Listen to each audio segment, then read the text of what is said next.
Lecture number 1, April 15th, 1975. Introduction to the Study. First excerpt, Initial Invocation and Introductory Comments. Second excerpt, Mother gives Kuthumi's comments, then reads and gives the Master's explanation of the first sentence from Chapter 1.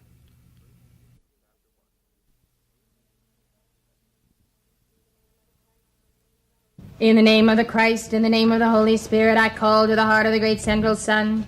Beloved mighty Estrella, lock your cosmic circle and sword will flame around the cause and core of all opposition to the victory of the light in all mankind. I demand action with the heart of the great central sun magnet. Blaze the light of 10,000 suns. Blaze the light of blue lightning. Blaze the action of Moria. Blaze the light of Moria. Blaze the fire of Moria, and let God's will be done. The light of God never fails, and the beloved mighty I Am presence is that light.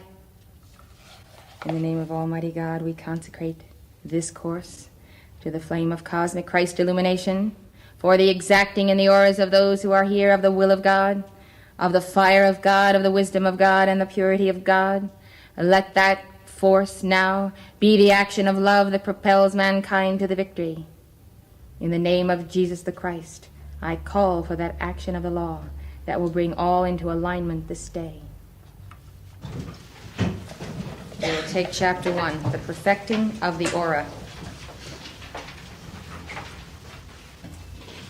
I would like to say that the more I experience the path and the more I experience Chilaship, the more I recognize that the ones who make it are the ones who have the will, and no one can produce that will for you.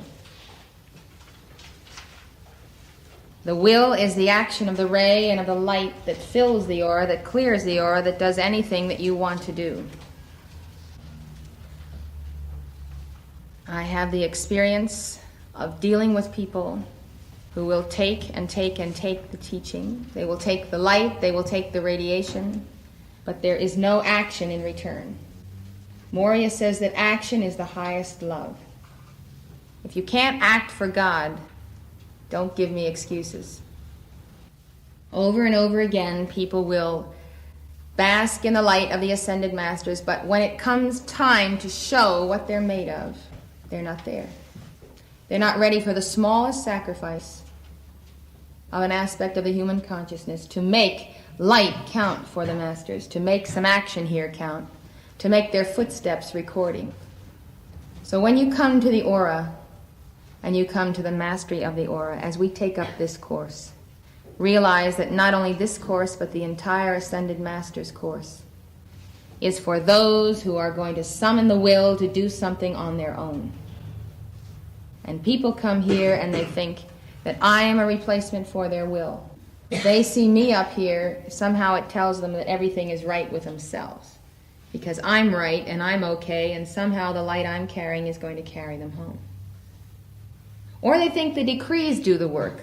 So they give the decrees, and then they don't have to do anything else. The decrees did it. They don't even have to listen or concentrate while they're decreeing. They just have to come in and mouth the words. They've put in their time. So the decrees are equivalent to mastery, and they're not. Decrees are a means to mastery. This course is a means to mastery. I'm a means to your mastery. And all of this is the perfect environment for you to summon your own will. It's the doers that make it, and the doers can't do anything without will. So as we begin this course, I want you to take your will back to yourself. You may find that you're dependent for your will upon your father, your mother, your brother, your sister, your wife, your husband. Someone in your life is assuming that identity for you, that will. And most of all, I want you to take the will back from me and back from the Ascended Masters. And don't think because you're around the Masters or you're around me that we are substitutes for your will. Will involves motive. And motive goes to the very depth of the subconscious of your being. You can do all kinds of things on the surface to fool yourself into thinking that you're pious. But if your subconscious will is for ego strutting and ego gratification, and if you're really using the teachings to get something you never could get out there in the world because somehow the world dealt you a hard deal, you're not in the right place and you're not on the right path, because this is the path of the ascension. And if you want your ascension, you've got to lay down everything all and everything. You have to lay down your life that the Christ can appear in you to all mankind. So we have to get over this coddling of the self, this babying of the self, finding every excuse, not to do the work, not to be in class, not to go out and fight a good fight for God. The thrust of your will determines where you rest. When you are young, when you have life ahead of you, every decision you make is a decision that is a spiral that will continue all your life. And you have to be careful that these decisions don't come again. These opportunities don't come again. So you determine the measure of your sacrifice. You determine how wide the ring is going to be. You determine where your will is going to rest, and you create a mandala by your will. By your will, your commitment, and your follow-up of action, hierarchy decides, the karmic board decides who they will draw around you to assist you to fulfill this plan. They determine who is going to be suitable to be ministers, to be teachers, who is going to have enough sacrifice so that they can be filled with enough light to convert a city, to bring that city into the teachings. So it's all a question of decision. Where will your decision be? Where will your will come to rest? Wherever it comes to rest, whatever perch, whatever limb of the tree, the bird of your soul rests at, that is where the spiral will begin, and that will determine the breadth and height and depth of your life and your accomplishment. There are some people in life who live a very mediocre personal existence. All they ever know is their little intimate family circle. They don't even make a splash, because that's where their will is, that tiny little coil of selfishness. And there are others who are able to see the larger vision, and they make a wider cycle of their identity. Now, in Summit University, you have the opportunity to determine, to make the ripples that come out from your being fill a planet. And there is no point making anything less than the planet your goal. It's the wide goal. The now goal may be your community, your state, your nation, or a continent, an area where you can serve. But to confine your decrees, your consciousness, your action to some little nitpicky little project is folly. It's no time for that. We've all done this in past embodiments. We've spent entire embodiments over one garden patch or one little section of the monastery. It's time to broaden our outlook and our outreach. And the only way we can do it is to get that karma into the flame. The whole point of the study of the Human Aura series by Kuthumi is to show you that your aura is a force field that God can use. That really your aura is God. That your aura is a giant egg that you live in. It's your cosmos. It's like the little boy that is born without white blood cells, and he has to live in a plastic container and breathe only purified air.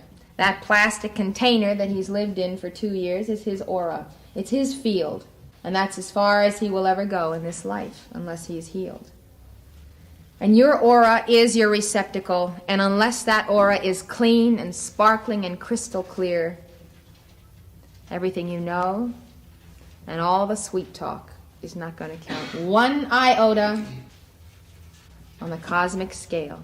And when cosmic councils look at the map of the cosmos to see where is the light matrix, where is the individual that is carrying a flame, they see a screen of the whole cosmos. They can look down in one glance and identify the light bearers by the reading of the aura. On every planet, on every system of worlds, it's there, right there, clear. And they have instruments where they can zero in on a certain planet or a certain space and widen it again. And therefore the sons and daughters of God who are evolving, who are increasing, are known. You are known by cosmic councils, your names are written. And when you increase that aura, instantly the blip appears on that screen. And they say, aha, there's someone with a more than ordinary desire to be God. They don't even listen to the babble of human conversation.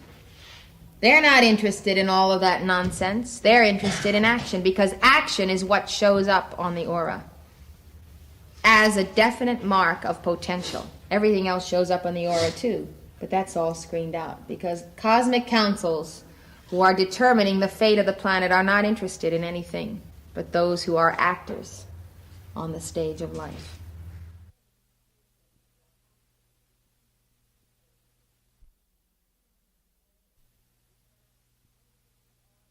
You cannot keep anything in your aura that you do not have by attainment, because light will seek its own source. So you have to make light, even light, your own. That's why you feel high in a dictation or high in school and you go out and you go back to the norm of your human consciousness, because you haven't made it your own. By and by you can sustain from dictation to dictation a very high flame, and by that sustainment you know that you are winning, that you have attainment, and that you're keeping and holding on to what God has given you. It's a kind of feeling that it evaporates.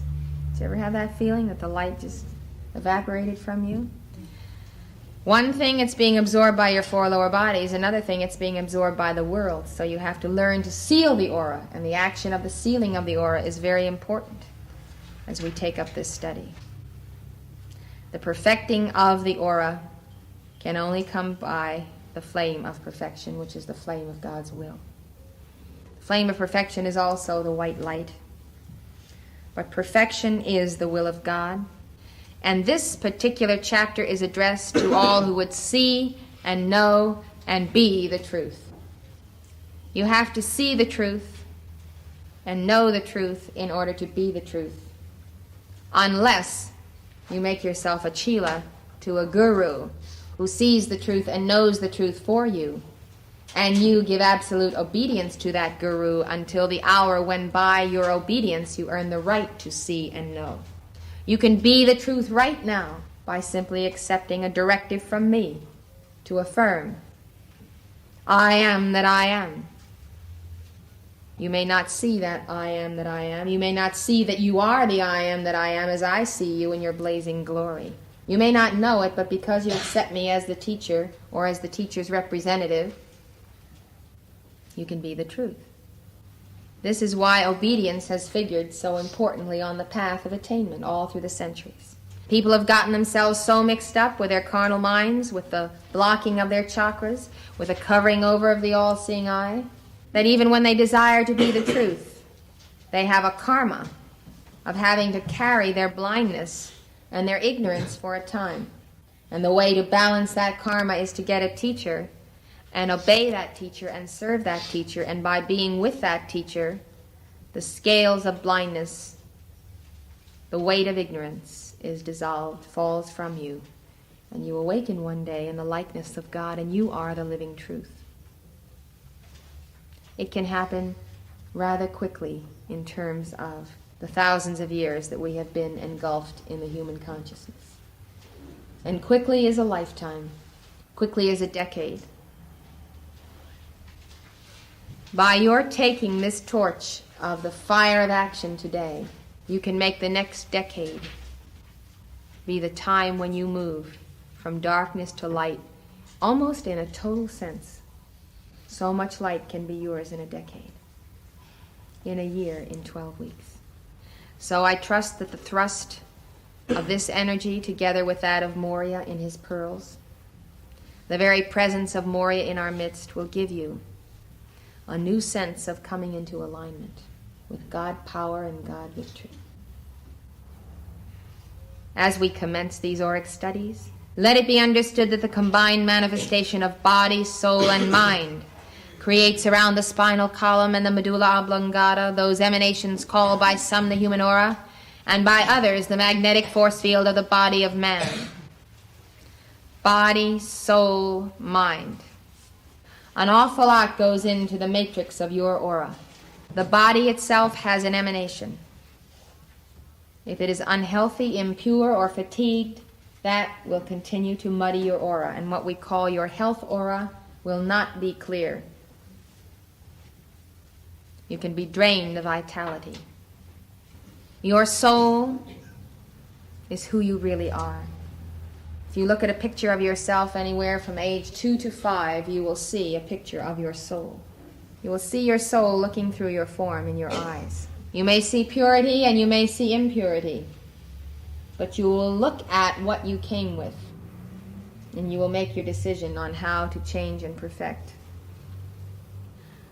The soul that sinneth, it shall die. We know the soul can be contaminated. We know that the soul is the inner nucleus of being. It's like the center of the cell. It is vital energy. The soul is aware of all things, even as the outer consciousness camouflages and is fooled by and is completely caught up with outer senses and the carnal mind.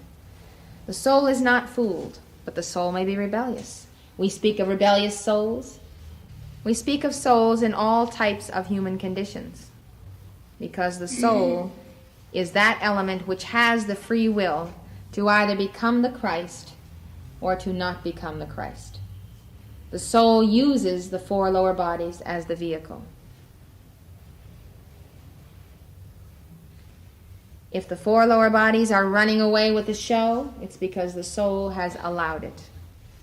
By rebellion, by fear, by shock, many souls upon the planet are simply in a state of shell shock. They are in such a state of shock from previous cataclysm, from the judgments of God that have been meted to them, that sometimes an entire embodiment or several embodiments, they are not able to do anything. They simply are kind of dormant inside of man, and the outer consciousness is a vegetable, vegetating.